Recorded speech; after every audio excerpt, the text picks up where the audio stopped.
Goli? Who, Mama? Goli? Your father's sister's husband's sister's son? Who, Mama? A top accountant from California. Yes, Mama, but why is he here? To look at me for his pride. What do you think? Oh my God. Oh my God. Amazing, amazing, amazing. Okay, that was the best quote we've ever had. I don't think we could ever top that. Oh my goodness, it was spectacular. It was there. a scene, really. I don't know if that was a quote. It was actually, yeah. Scene. You should have slated your name and everything first. Before I we should have. started. Yeah. I'm available. Hi, I'm David Campbell. I'm Lisa Campbell, and this is Vidya Makan. Hello. Hey, Vidya. And you are watching Into the Austen verse or listening to us in your headphones. And we are doing a very, very special episode today. We have a guest in with us today. We do. Our very first in-person guest. Yeah. Whoa. Yeah. Okay, wow. Normally it's just a head in a Zoom. I'm on it. I brought both my head, my neck.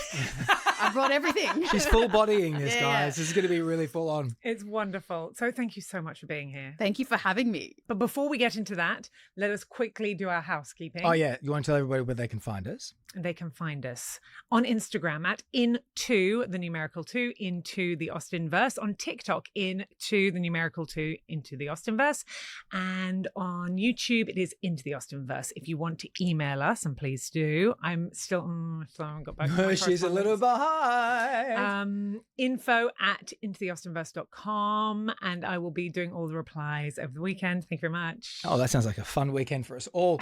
So it is a very, very special episode today because as we continue looking at all of the different adaptations and interpretations of Jane Austen, of course, many people had flagged that Bride and Prejudice had to be done. Indeed. And so I had loads of people in my office love this movie. I think also because of the period of time that it came out. And then, so we said, well, how are we going to do Bride and Prejudice? And it was you that suggested, well, let me just call Vidya. Yes. So I called Vidya asking for advice because Vidya and I have known each other for many years. Mm-hmm. We've worked together. Vidya is a performer. You may have seen her in Hamilton as Eliza, or in Six, Amazing. or in some of her own work that she's written, or in Merrily We Roll Along at the Hayes. But also, in addition to that, I know that obviously you're a very esteemed writer of musical theatre as well. Uh-huh. And I also know that your favorite film as a young person was Bend It Like Beckham. Yes, that is true. So I had sort of an inkling that this might be up your strata. So I called to ask, would you, do you know Bride and Prejudice? And you said, Well, what I loved about this was one of the first things you said was, I don't want to, make any racial assumptions. And I said, you've got to make the racial assumption. This one is like the 1 out of 100 because for, I reckon, 9 out of 10 people of Indian origin or South Asian origin, this is a rite of passage. Like, it is something we've all watched. We all quote from. We look at those aunties. We look at that mum. We look at the relatives and we're like, that is our culture. Like, summed up in a film as much as Bend It Like Beckham. So when you said, do you know Bride and Prejudice? I think I yelled. I yelled at you and I was like, yes, I do. Whatever you need from me. So very excited to be here. oh, that is so, so exciting. So let's talk about, before we get into Bride and Prejudice, what about Pride and Prejudice? Yes. What's your association with Jane Austen? Do you have one? Can I be really honest with you? Please do. be. This is a safe space. Okay. I'm a hard worker. You are. You know Of this course. about me. Yeah. But at times I sometimes opt to being a smart worker, which is sometimes the opposite of being a hard worker. And I'm really sorry to all of the English teachers who I'm sure listen to this podcast. But in high school, I would often not read the full text and find the shortcut. So when we're doing Hamlet, I'm going to watch The Lion King. 100%. And we did, in fact, once do Pride and Prejudice. And I did, in fact, use Bride and Prejudice as my source material and then just looked at all of the different, and I got A's. I'm not recommending this as a way of people doing their English exams, but I'm just saying that's my experience. It didn't hurt. I'm going to leave it at that. So my relationship to Jane Austen, I think she's pretty badass. But I actually don't know her And as that well. is absolutely fine. And also, it really does stand up for how good an adaptation this is, that you managed to get an A through that world. Well, yeah. Yeah. I guess we'll get to Wait, that. did you compare the two in the exam? No. Or you didn't even let them know that Bride was a thing? No, but you get like a feeling of the characters, Of right? course. Like Elizabeth is absolutely. like also pretty badass, just like Jane Austen. Yeah. And like, yeah, like the younger sister, Wickham's the bad boy, Darcy's like tortured, Mhm. you know? And then the themes. Plus, I think also because I'm a creative person, I'm like, I like to pick things apart and sometimes BS my way out of things. And I'm really good at doing that. And I did that a bit in high school. It's perfect. Okay, so do you want to talk to us about the movie? Well, the movie is by Gurinder Chadha, and she actually started out as a journalist, which I did not know. So she was a journalist for a while and then got into writing and doing her own movies. So I think Bendit was like her second big film and was like such a sensation, as we all know. We could do a Yes. whole podcast just on that one. But after she was studying it, so she must have been studying journalism, maybe writing. But I just saw an interview with her talking about like, she was like, okay, I need to get out of town for a while. So she actually went to India. She went to Amritsar and she stayed with relatives for a bit. And that was an auntie and an uncle with 3 daughters. And she said it was insane. She said the auntie and uncle thought they were cursed because they're like, we're going to have to marry these girls off. And she said, these girls, to quote you, were badass. She said they were so cool. And she also talked about the fact that at that time, that was the 80s in India. India was cut off. And so because she had a British passport, the daughters were like, you're going to sneak over to Pakistan. You're going to go get lipstick and mascara and you're going to get back over here because we can't go get it. And it's just, so she was like muling makeup back and forth to her relatives. And so she was like, these girls are great. And so she always remembered that time. So I think that when she came to do an adaptation of something and thought about Pride and Prejudice and melding them together, but the struggle she had is like, she wanted to take the spirit of these 3 girls that she knew in that family and the Bollywood nature of how it could go. And then it was like, how far Bollywood do I go? Do I go full Bollywood? Do I westernize it? At this time, she even says she could get Elton John to write the music if she wanted to. But she didn't do that. She went with a guy called Anu Malik, who's really huge composer. He did a lot of scores there. So she thought that's the best way to go. He's legitimate Bollywood. He's legitimate Bollywood. He's like major in the Hindu music scene or Hindi music scene. Yes, you're right. So it was really, really big. And so you get those bangers like No Life Without Wife come from him. And she really wanted to do things like crossover with, there would be like those wonderful big, like the wedding scenes, and then have it with a little Grease tribute where they're doing Look at Me, I'm Sandra Dee, but with the 3 sisters. So she really spent a lot of time and a lot of money. They filmed on 3 continents. Yeah, that's massive. Like they filmed in the city and then they filmed in London and then they filmed in LA. I mean, the budget. There's no way Netflix would say yes to this now. Well, they'd be making the wrong choice. Yeah. I'm here for Bride and Prejudice too, you know. Yeah. Absolutely. It's persuasion. So talk to us about your experience with this movie. Okay. This is a film that I think my sister and I would watch every weekend. We'd watch Friends and then we'd watch like, I swear we did other things too. This is why I wasn't doing reading my English books because I was watching Bride and Prejudice and playing soccer. Yeah, and look, I think it's just the quotability of the movie for one, like culturally is a thing. There's a scene towards the end where she's with all the aunties and she's talking about how bad her life is and she lets her younger daughter go shopping because if they can't go home with anything but her younger daughter goes shopping, then At least she's at least bringing there's something home. And it's like that is so many aunties, like that's what they do. They'll sit down and they'll all complain about like the woes of life together. It's like kind of beautiful. There's this bit as well, like when she's like, I can't, the tension is too much for me. That is something like if you went to any Indian festival, like, this tension is too much for me. You'd be like, that's Bride and Prejudice. Classic. I think the archetypes that she goes into are they're hilarious, but they're also so real in a way. And I guess this is very subjective, but I think she really toes the line really well between it not making fun of people, but if you are from that culture, you're able to laugh at yourself in a way that's sure. like kind of true. Like Gawley, who is like Mr. Collins. Oh my God. Oh, Can I just say, what a standout Okay, performance. what a genius. Watching it as an adult, I was like, phenomenal. the artistry in this man. We often talk about on the podcast when we've done either an adaptation or a spin-off adaptation, who would be our favorite Collins, and we've got certain ones, but I have to think this actor, Nitin Ganatra, is up there. It's perfect. It's the most amazing comedic performance. Yeah. that is. If And you've the seen it, you know. underwear on the bed and the walking like It's Kelday Night. It is so good. One of my other favorite lines is in it when he's talking about Amrika. He says Amrika, not America, which is also classic. Yes. And he's talking about the girls there and they've lost their roots. And of course, like the mum goes, well, our girls are very rooted, which is funny in itself. And then he's like, and some have even turned to the lesbian. And like that, it is such a good, like, to the lesbian. It's also the way that they talk about like UK, you're going to UK, not the UK. And like Yes. Amrika, there's these little like nuances that, you know, it's just so much fun to laugh at ourselves. And then you're watching like the most beautiful woman in the world, like play the lead in this film. I feel like I have so much to say about this film. It's impacted me so much growing up, especially being a diaspora kid and it being like, I never watched Bollywood movies growing up. It was just a thing we didn't grow up on. And this was, I guess, the closest that I got to Bollywood. And my family love musical theatre, as you know, as I know.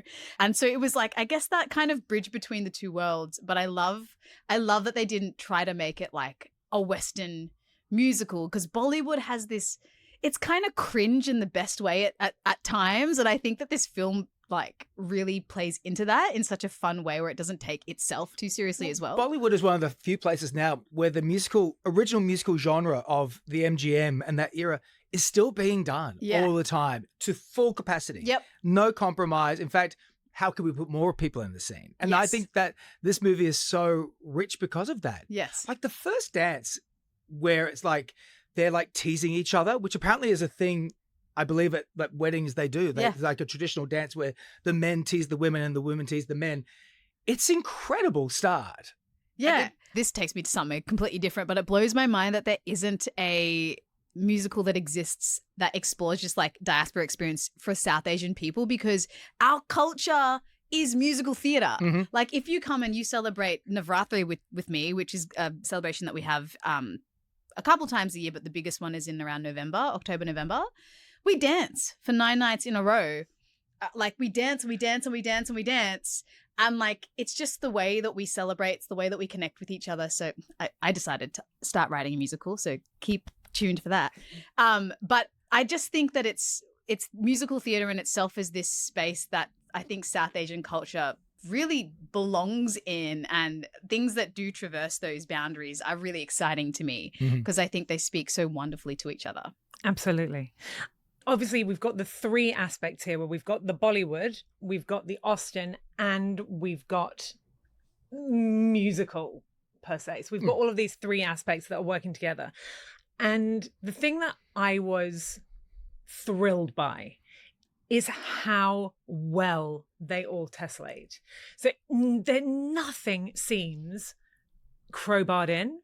So as you said about the characterization, the characters are archetypes within the understanding of an Indian culture, but also they transcend that. And I'm seeing them through the eyes of being a Jainite and being so obsessed with these characters and seeing such truthful portrayals of these characters from Georgian times. And it's the same thing with the lending of the lens of Bollywood. So you've got that aspect that if you modernize something, and we've seen it in a number of the adaptations, the modernized adaptations, you get to that place where there would be a sex scene, there would be a kiss, there would be, but now there isn't.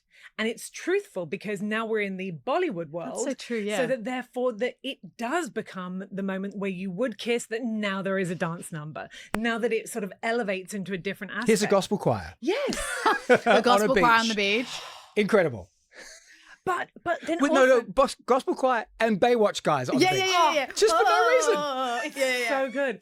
But with that, okay, with those numbers, and the thing that makes it even more delicious to me is how, with all of that level of fantasy, there's also this real through line of weird realism. Mm-hmm. So that when they go to the UK, I was anticipating that, when we see the Morris men and the windmill, and because that's obviously what the UK is like. But, that's in the idea of Richard Curtis. You see London in that world. Oh, no. When we go to the UK, it's a semi-detached house in West London. And it's so real. And in the LA numbers, suddenly we have a scene outside the Collie's house where she's dancing around a mobile basketball That's hoop. so true. And all those new And developments. the gravel. Yeah. There's no one else that seems to live on that street yet. Yeah, but it's so real. Yeah, I it's true. love that. It's just this juxtaposition. And again, with the house, it feels like it's a beautiful sort of, we understand everything about the family because we see, yes, they're upper middle class. We see a level of a palatial estate, but also it's sort of a little rundown. The paint is peeling. The gentleman who works there has no teeth. There are some aspects that, we're seeing a big difference between that and the Bingleys. I feel like Gurinder Chadha is such a genius at her why. And I actually, it's something I'm thinking a lot now, working with some younger people with what they're creating. And I think that, whenever you're making art, the why is such a driving force. And for me is always there. I never have to quite question it. But she's so brilliant at it. And the way that she contextualizes it. And when I look at the themes, to be an English teacher here, read the book, watch the movie. Don't go to Spark Notes. If I was to look at the themes that are explored in Pride and Prejudice, some of them are family pressure, pressure on women, what marriage means, what women want and need, the idea of breaking free from the shackles of what society tells you have to do. These are all true to the original text. And I think that Gurinder is obviously so aware of that. But then when you look at life now, and especially in a lot of Indian society, that is particularly true. And what I love is that she's taking this and not just modernizing it, she's seeing the correlation. And so it's a consistent theme between the two things. And that's why I think it feels so truthful. But then what I also love is the way that she also modernizes it in a way that maybe a white audience might not expect. So I love the way that she mirrors the idea of Darcy judging these Indian people for getting arranged marriages, but then himself being arranged because of his own society. And so when Gurinder is exploring these themes, it's not just leaning into these stereotypes about Indian people and these are the way that they are bad. It's actually going, well, yes, this is a truth and actually can be a really beautiful thing because nowadays it's true. I have cousins, my own aunties and uncles were arranged, but they were introduced and then are allowed to say yes or no. And it's kind of an introduction. But it does happen. Gosh, how many people do you know in your life who might bring someone home and their family are like, no, you can't marry this person, or you have this idea. That's not an Indian thing. I think that's a worldwide societal thing. And I love that Gurinder makes that so clear in this film too.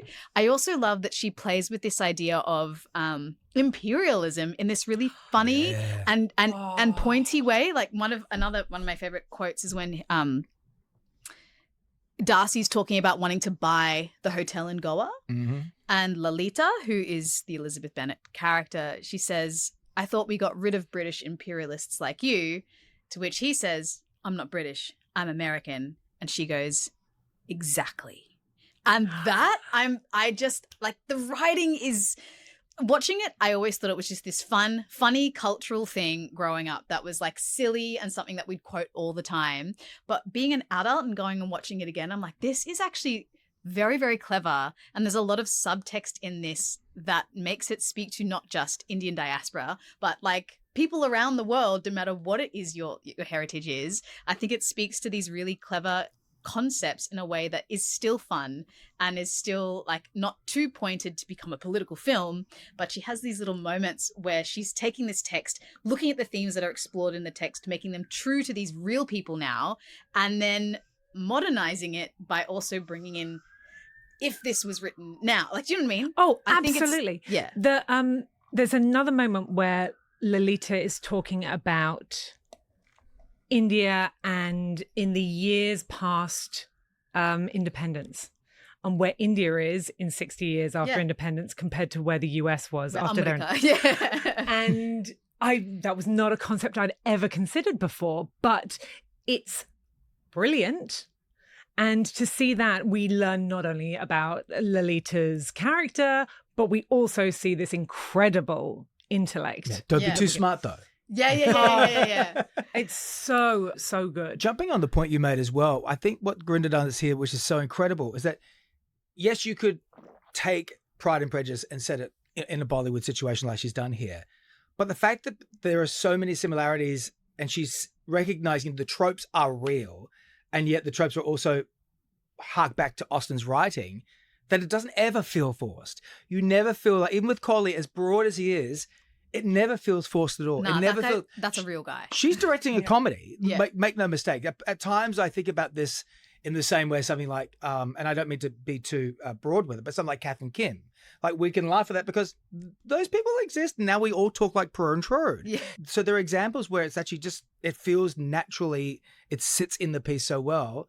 And yet I'm watching, I'm like, yeah, no, that's the right beat for that Austen thing there. Yep. Wickham's about to turn here. Yep. They're going to have a fight here. And not in a way that I ever feel like I'm not surprised. I guess maybe. But I'm engaged by it. Maybe it speaks to as well, like the themes that Austen writes about are so universal and timeless. Yeah. Because I think there's a version of this film that could be like a Chinese comedy. Yeah. Or there's a version of Or a this film. serious version of it. Yeah, or a serious version, or there's like a queer version of it that lives somewhere. Do you know what I mean? Like, Mm-hmm. I think Austen is so great at writing, all my Austen research, because I'm an expert, about, I guess, the human condition. And Grinda recognizes that, and it's like the world that she knows, it's like fits so beautifully into. So in a way, I guess it's a testament to the original text, but also, I guess, the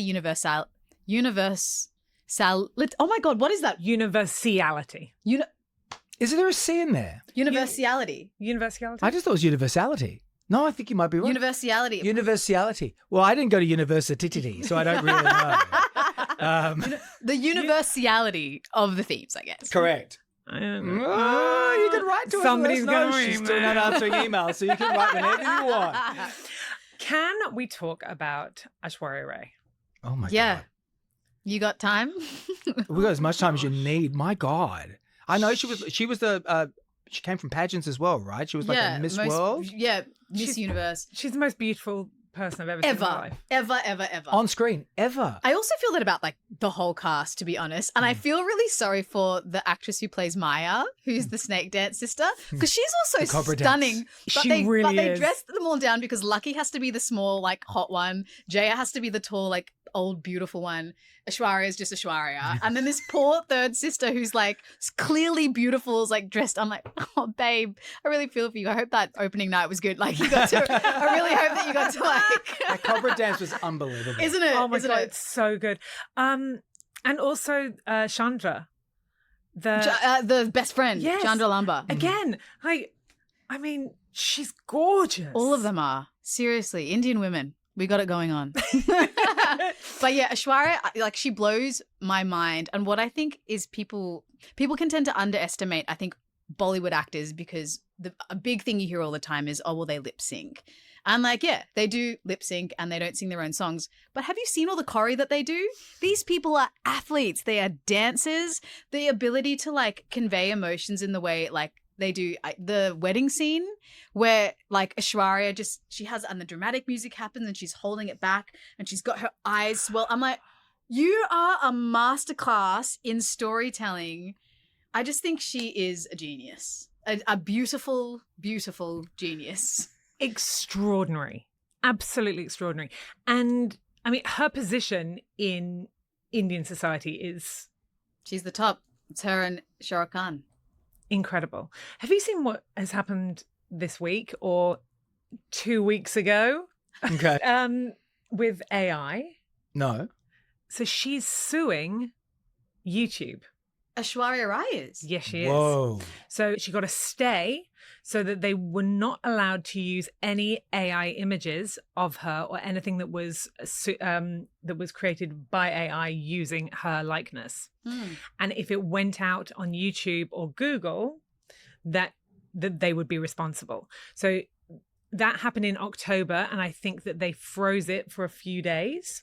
And then as of January, they are going back to court to see whether it's something that could actually play out long term. And if she wins, That's huge. That's a it's huge precedent. Yeah. it's huge. And so she's using her power to potentially change and create a precedent Queen. for people Which to... a lot of Hollywood people aren't doing. Yeah. You know, so she really is at the foreground there. Yeah, With that. it's extraordinary. Should we talk about Martin Henderson? Yeah, let's talk about him. So when she cast him, I think I've got the quote here. She just said he is an old school Hollywood superstar and he's got steely looks. I have a real soft spot for Martin. I just think he's so good. He's seems like a lovely guy.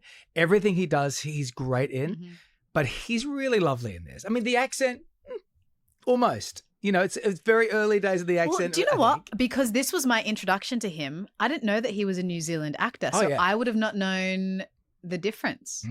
He gets better as he goes on. I mean, obviously, now he's been there for so long. I am not a Martin Henderson aficionado. Ladies, sorry, do you not know the Toxic film clip by Britney Spears? Okay, my collaborator that I'm working on my South Asian musical with was talking about this, and I said, "What?" And she's like, "Yeah, Martin Henderson from the Toxic film clip." He's in the Toxic film clip with Didn't know Britney. this. He's on the plane. Really? He's the love interest. Yes. I was not aware of That this. she poisons him, right? Yeah, that's right. Wow. Yeah. And of didn't know all this. of all the songs too, that one has had such a long tail for Britney as well. Okay, we'll put a pin in Martin Henderson, and can we just talk about the fact that Darcy swaps his seat in first class. Oh. I mean, come on. It's giving chivalrous. It's giving Pride and Prejudice. It's the act of true gentlemanliness. What a guy. Mrs. Bakshi, she leapt at that opportunity. She really didn't Who wouldn't? Of course. Her just there with more champagne going through the bag. So good. Is there a So good. moment in the original text you think that mirrors? No. Not at all. They don't get along. At all. At all. No, You don't and think that he never does anything like that. Mm-mm. So it's a nice touch. It's a nice original touch. Lucky I didn't write about that in my essay. Yeah, when Darcy took Yeah. Mrs. Bennett's seat on a boat. In a carriage. Yeah. No, but I presume that it just means that we have that opportunity for Lizzie and Darcy to talk, Lolita and Darcy to talk, which they would do in letters. Yes. So I guess that's the opportunity. But yeah, it's spectacular. What a thing to do. Anyway, taking that out, and the other time that Martin Henderson's been on a plane when he was killed by Britney Spears. It was a different flight. It was a different flight. Different flight. Should have stayed in first class. But I'm not that familiar with his work. I'm so... He was in The Ring with Naomi Watts. So when that movie came out, that was like a big, big movie as well. As so, in the horror film? yeah, the one with the kid and the Yep, TV. And it's like, not seen that. Yeah. Oh, wow. No, you don't like horror films. This is a big thing. I'm with Lisa on this one. Really? Yeah. Oh, I love a horror film. I like, being Terrified. freaked out. Yeah. Well, I'm dead inside. So I can't, that's how I feel now. Wow. Yeah. Yeah, I think I'm sorry. I'm just not across him as much as I should have been. To me, as soon as he came on, I was like, it's like Zach Braff's handsome older brother. I just think he's really lovely. And you know what as well? He's been in this TV show now on Netflix. It is called Virgin River. So they've done 7 seasons. It's massive. And Wickham is in it with him. Shut up. Yeah, there's a full reunion. Because he's a Kiwi as well, right? Yeah. Wait, Yeah. what? Yeah. Yeah. They're both in it. And this is a series that people love. It's like a long-running Netflix show, has a huge fan base. And he's done 7 seasons of it. He's the lead in it. Massive. Sure.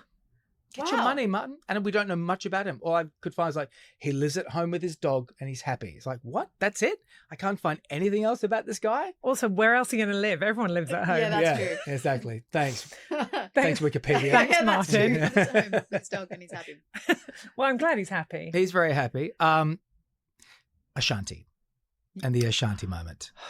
There's a lot to unpack with Ashanti. There is a lot to unpack. It's the most random, strange, brilliant celebrity cameo. I reckon it just kind of comes out of nowhere. Doesn't really stir the plot. But that's a real Bollywood thing. It's a real Bollywood trope. I guess so. Yeah. Schroeder wanted in there. It's like there's a standalone pop star moment that happens in those That's kind of films. sexy and all the guys going like this. Yeah. But it's And then you but pointed it's out. weird that it's Ashanti. Well, I mean, no, I'm thrilled. Don't get me wrong. you know, budgets are budgets. But When I was a kid, I used to think it was because her name was Ashanti. yeah. So even though she's a black woman, I'm like, her name's Shanti. The silent H. Is that like Shanti means peace? Like, Mhm. is that why? I don't know. As a kid, I always thought that's why they had her. But there's another link. So when they go to Hollywood and they're driving up in the car to go to Colley's house, Yeah.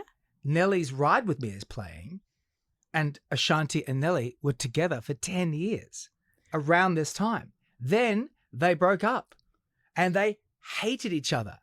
And now they got back together. They fell in love again, had a baby, and they're doing a reality TV show.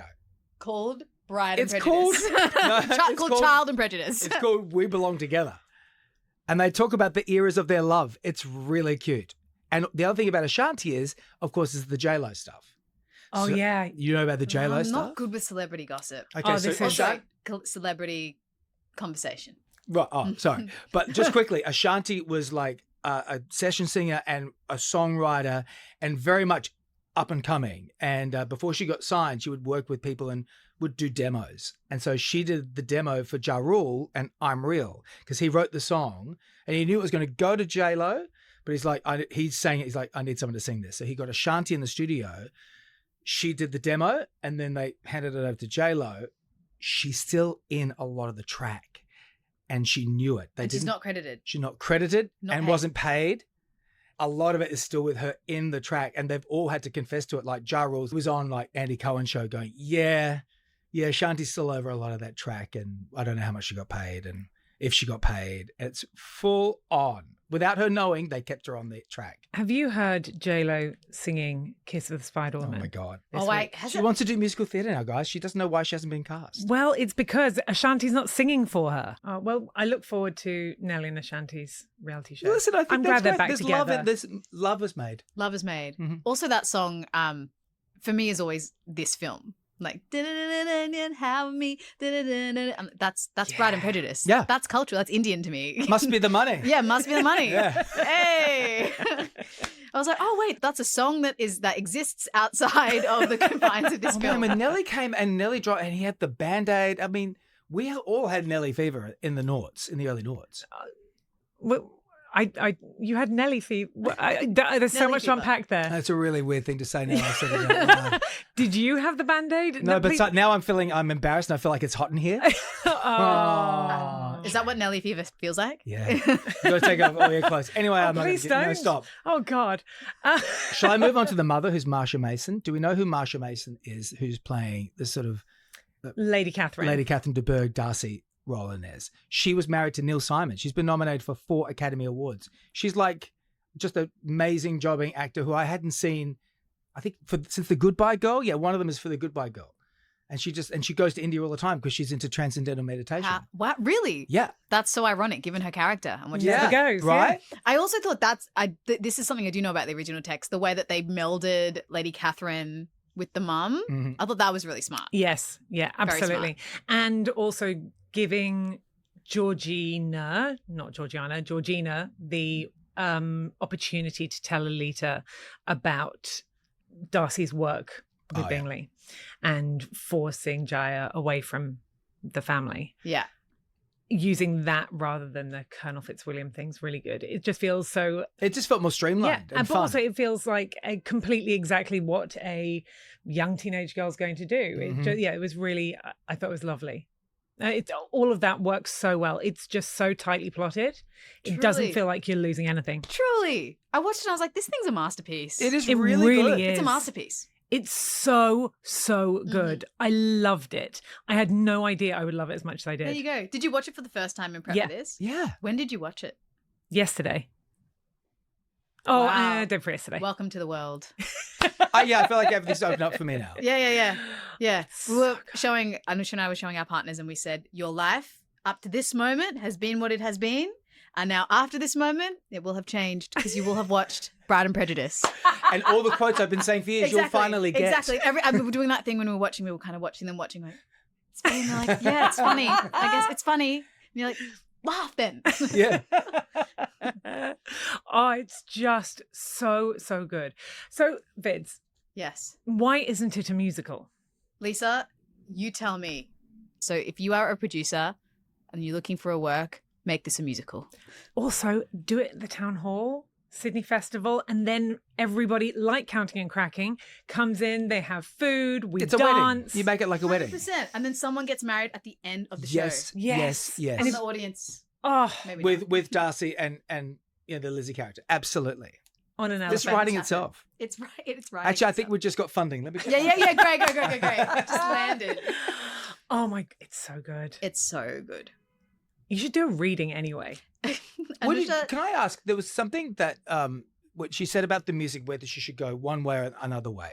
If you were to write a musical this way, Yeah. which way do you think you would want it to go? Because also since, what is this, 2005, I'm assuming Bollywood and Bollywood pop has also changed at that time as well. It's become a lot more like, I guess, synthy and poppy. I kind of love the nostalgia of the early 2000s. Like, as someone who doesn't know Bollywood myself, and like even like in the show that I'm writing, I think there's such a iconic sound and feel to those early 2000s Bollywood movies that they were what's the word, like acoustic in a sense, like where like the beats were, you could feel like the traditional instruments with the traditional kind of instrumentation in a way that I guess wasn't as synthesized. Yeah, hadn't been sampled to death. Yeah, exactly. And I think that it's such an iconic time. Like even for now, when I'm talking to people going, what do I need to watch as someone who doesn't know Bollywood? They refer me to like Gabi Kushi Gabi Gum, Kal Ho Na Ho, Lagan. These are all movies from that time period, which like when you watch Bride and Prejudice, they are very much using the tropes of that. I think that really sets up the genre. My opinion, I think that they should write it like that if they were going to do that. Yeah, and keep it where it is. Keep it where it is, because it's like, if it ain't broke, why try to fix it? When they do musicals, like I'm going to pull one out of my head now, which is like Pretty Woman. Yeah. And they write new music around it, but they're like, we've got to pay for the rights of Pretty Woman. Yeah. Would you still pay for the rights for some of the songs to be in this? I guess it depends what your budget is. Yeah. I think you use the whole lot. So you use those songs, or you just get rid of them and start again? No, you keep Nah, them. I think you got to keep them. all You gotta of them. keep- because that's the charm of it. Absolutely. You need to and see- they work so well. Yeah, you got to see No Life Without Wife. You got to see them do this. Yeah. Oh, yeah. Like, like It works it's beautifully. iconic. Yeah. I say keep the whole shebang. All right. Yeah. I think it's stunning. I would also keep it in its time frame. I want to see Burberry bikinis and glitter tattoos. And the matching Visor? Visor? Spectacular. I actually thought it was really great, iconic. I agree. When he comes in with a suit and you think, oh, this guy's got money because the suit's buttoned right up to here. I'm like, oh, wow. Also, that was a time. The bit where he's walking out and his pants are just falling off. So have good. you ever worn Yeah, but they Indian... didn't flag that enough. I was like, going, why is he leaving? I'm like, oh, his pants are falling pants- down. Have you ever worn an Indian outfit? We did. We went to an Indian wedding, Yeah. a long time ago. Yes. And the pants always like the ankles are like this thin, and then the rest of them just like balloon out, and it's always these drawstrings that like that to me is again a realistic experience of if you're not used to wearing Indian out clothes, that's a real thing.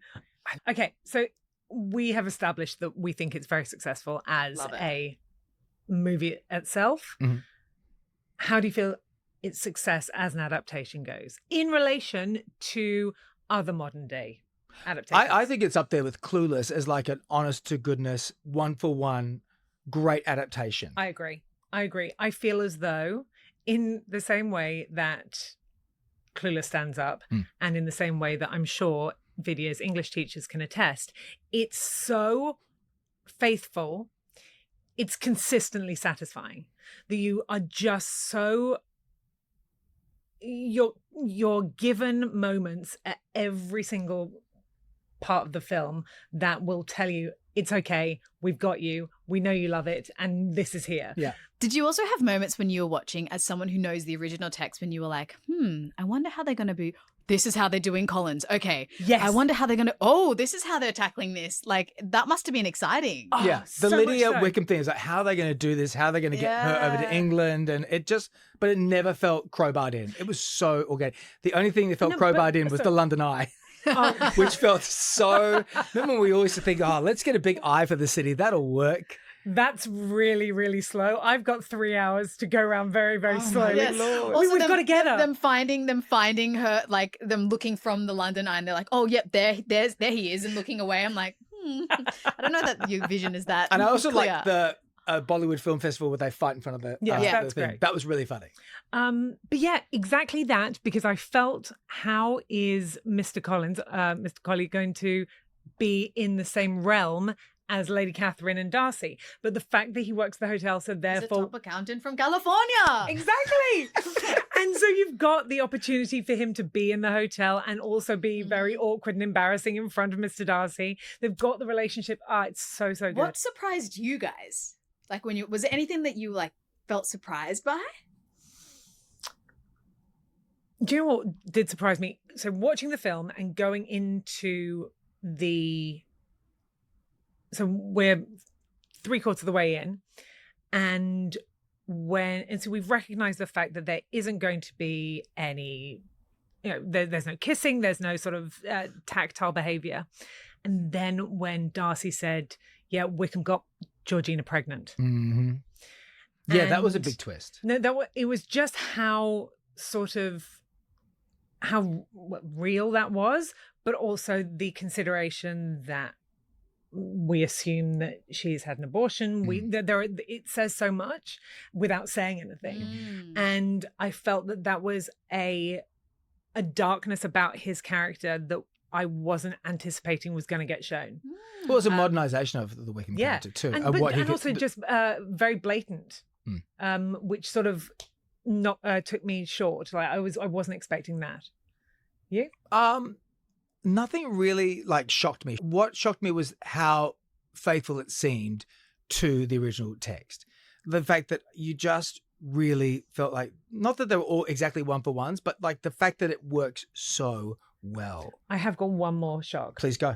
So we have the wedding at the end, and Lolita looks up, and I said to my daughter, oh, Mr. Darcy's going to be on an elephant. He's going to be on an elephant. And oh no, he's playing drums. He's playing the dolak. And he's just looking at it like this. It's pretty uncomfortable. Yeah, she still said yes. And there was something about that. Like you do feel a little, you feel uncomfortable. It's the eye contact, isn't it? And it's the holding of the smile, and her going, oh, I guess I have to run up to you and be with you now because you learned how to play. But I'll give it to him because I was thinking about this. That part always feels kind of underwhelming every time I watch it. But that's hard. It is hard. It's easy to sit on an elephant. Yes, that's true. That's absolutely true. This guy went and learnt how to play the dolak, play in time. Next to all of his mates. So the choreographer is somebody called Suraj Khan, who has done so many Bollywood films. She is a legend. And so she came in and was involved early on with Gurinder on this. And so Martin talks a lot about, and they all do, like, I get there and I have to dance. And he's like, well, I'm not really dancing in this scene. I'm on the side. So you have to dance every day, no matter what. And you're going to be better for it. And then her assistant's like, we're going to do private lessons with you. And they do. Everyone, Naveen talks about Naveen Andrews from Lost, who's in this too. He talks about the fact that he had to do private sessions all the time with this incredible icon, even though, because he didn't dance before. He's like, I don't dance. Please don't ask me to dance. And he does that opening. Great. That bit. And all of the sort of like elbow stuff. He's so great in it. He's like, great. They drilled them down. And Martin was like, I was just so scared of her that I just said yes, even though I kept saying, but I'm not in this. And she goes, you will dance in this and you will learn it. And so kudos to him. It was like method acting. He had to learn everything. I love the, what I miss in movies these days is in the credit reel, the bloopers reel. Sorry, And I love, you see that in the bloopers where they're dancing all the time. They're dancing every day. The crew's dancing. That set would have been so much fun to be on. Yes. Don't you think? Absolutely. Oh my God. Guys, do you know who's in the credit sequence? Harvey Weinstein. Oh, I did. Oh, is he the guy on the phone? He's the guy on the phone. I never clocked that. I was like, he's also the least fun guy. He's like on the phone and everyone's dancing around and then they go. And he's, Well, now we know. Yeah? Oh, the elephant in the room. I know. And he wasn't there on the dog. And that's that period of time. He was everywhere, unfortunately. Look, I mean, and also so many Austen adaptations are Miramax. Yeah. It's a thing. It's a real Ugh. thing. Collie, the guy who played Collie, Yeah. he is an OBE Really? because he's been on EastEnders 4 years. He's been on it. EastEnders? He was no longer on it now. I think he left in 2016, but he's done Tim Burton films. He's been in Charlie and the Chocolate Factory. He was in Wednesday recently. Wow. But he's like proper OBE I want for to do services. a masterclass with that man. Like learn, like how do you create? Do you know what I mean? So, like how are you that iconic? We got to find him. Yeah, he is unreal. So good. Yeah, he is. So I want to good. know how much of his plot was written in and how much of them were like, we're rolling. Yes. You can go. Yeah. Or if she just like, you know what to do here, like how much Yeah. she obviously trusted him Yeah. to just go for it. Yeah. And he just I reckon does the it. couch was him. The underwear, Oh my God. I reckon that was him. Oh, for sure. It's so funny. Oh my God. The he's walking, incredible. when he's walking, so healthy. He's exercising. So He's healthy. exercising. So Everyone healthy. in LA is so healthy. Oh, he's spectacular. Well, That was it. that's it. It's a win. That's it. It's a win again. Thank you. Thank you for being a part of this. Thank you for having me. Oh my goodness, Viv. I feel like actually I was walking in today and I was texting my sister because we usually talk a lot, but we haven't talked for a couple of days because she's very busy. And I was like, yeah, I'm going in for my Bride and Prejudice recording. And she was like, what? And I was like, yeah. And when I call her afterwards and tell her about this, like, I feel like I've gotten to do some amazing things in my career. I've been nominated for an ARIA award. I got to play Eliza in Hamilton. But this is up there. Getting to come and talk to you two about Bride and Prejudice, one of the best films of all time, is a career highlight for me, for sure. Oh, Vidya, this has been an absolute joy. Thank you for having me. It's Thank an you honor so having much. you here. Absolutely wonderful. We will link everything that Vidya is doing downstairs And if you haven't watched this movie for a while, get on it. It is a joy. Oh, on thanks. YouTube. On YouTube for free. And also, if you are a producer, come to us because we should put this on. Yeah. We're going to meet for another 5 minutes and work on it. So Exactly. we'll have it all. Yeah, We'll have all the everything- specs ready to go. Exactly. Thanks, Vince. Thank you so Thanks much. for having me. Bye. Bye.